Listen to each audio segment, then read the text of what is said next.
आशा के मोती चैनल में जया पार्वती व्रत कथा।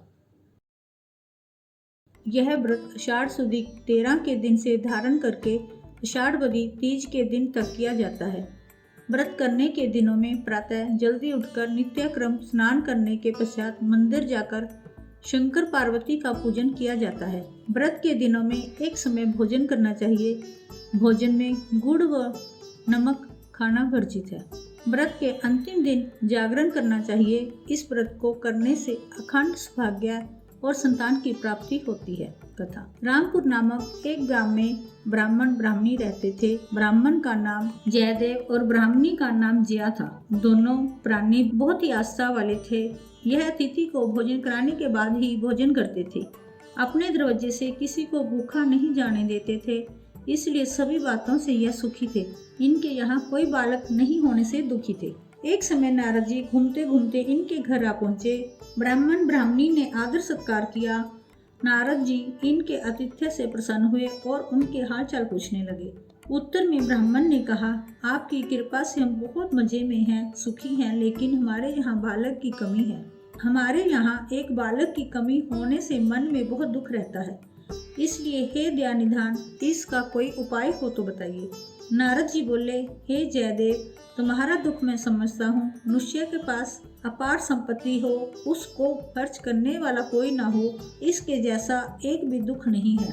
लेकिन तुम चिंता मत करो, मैं उपाय बताऊंगा। सुनो, तुम दोनों पति पत्नी यहाँ से दक्षिण में चलते जाना। वहाँ एक घोर जंगल में तुमको शिवलिंग दिखाई देगा। इस शिवलिंग की आज तक किसी ने पूजा नहीं की, लेकिन तुम दोनों वहाँ जाकर रहो और शिवलिंग का भक्ति भाव पूर्वक रोजाना पूजन करो, तो भोला शंकर अवश्य तुम्हारी मनोकामना पूरी करेंगे।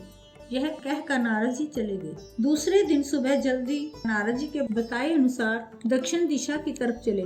चलते चलते वे घोर जंगल में पहुंच गए। वहां देखा कि एक उजाड़ शिव मंदिर बना हुआ है। यह देख दोनों खूब प्रसन्न हुए। उन्होंने वहां रहने का तथा शिव जी की पूजा करने का निश्चय किया। जयदेव और जया दोनों मिलकर उस उजाड़ मंदिर की साफ सफाई की। खूब भक्ति भाव से शिवलिंग का पूजन करने लगे। बहुत वर्षों तक उन्होंने भगवान शंकर का पूजन किया, लेकिन भगवान प्रसन्न नहीं हुए, जिससे उनको चिंता सताने लगी। दोनों विचार करने लगे, भगवान हमारी इच्छा पूर्ण नहीं करेंगे। फिर भी दोनों श्रद्धा पूर्वक फिर से शिव जी की उपासना में लीन हो गए। एक दिन जयदेव फूल बीनने जंगल में गया और वापस नहीं आया। इससे जया को और भी चिंता हो गई। पति को ढूंढने निकल गई। जंगल में एक झाड़ के नीचे आकर देखा, उसका पति मृत अवस्था में पड़ा था, जो सर्प के काटने से मरा था। पति को इस हालत में देखकर वह रुदन करने लगी। इतने में वहां पार्वती जी आ गई। उन्होंने जया से रोने का कारण पूछा। जया ने अपने पति को सर्प के काटने के मृत्यु होने का बताया। माँ पार्वती ने उसको आश्वासन देते हुए कहा, मैं अभी तेरे पति को संजीवन कर देती हूँ। यह कहते हुए पार्वती ने जयदेव के मृत शरीर पर पानी छींटा। इससे जयदेव आलस छोड़ते उठ बैठा और साक्षात माँ को अपने समक्ष खड़ी देखकर पैरों में गिर पड़ा। जया ने भी माँ के पैर पकड़ लिए। दोनों पति पत्नी ने पुत्र प्राप्ति की लालसा माता जी से कही।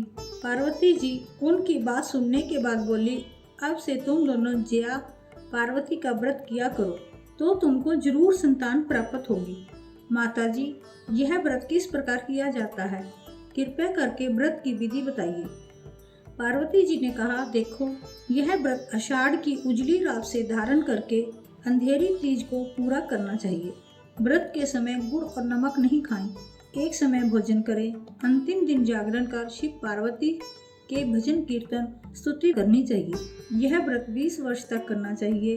प्रत्येक 5 वर्ष में 1 या 5 सौभाग्यवती महिलाओं को भोजन कराकर यथाशक्ति बस्तर और सौभाग्य की वस्तुएं देनी चाहिए। इस तरह व्रत करने से निसंतान स्त्री को संतान प्राप्त होती है और स्त्री का सौभाग्य अखंड रहता है। यह कहकर पार्वती जी अंतर ध्यान हो गई। जयदेव और जया अपने घर आए और जया पार्वती का व्रत करने लगी। इसके फलस्वरूप थोड़े समय पश्चात उनके यहाँ पुत्र का जन्म हुआ, जिससे वे खूब प्रसन्न हुए और शेष जीवन प्रभु भक्ति में बिताया। जया पार्वती का व्रत जैसे जयदेव और जया को फला, वैसे ही सभी को फले। बोलो पार्वती माता की जय।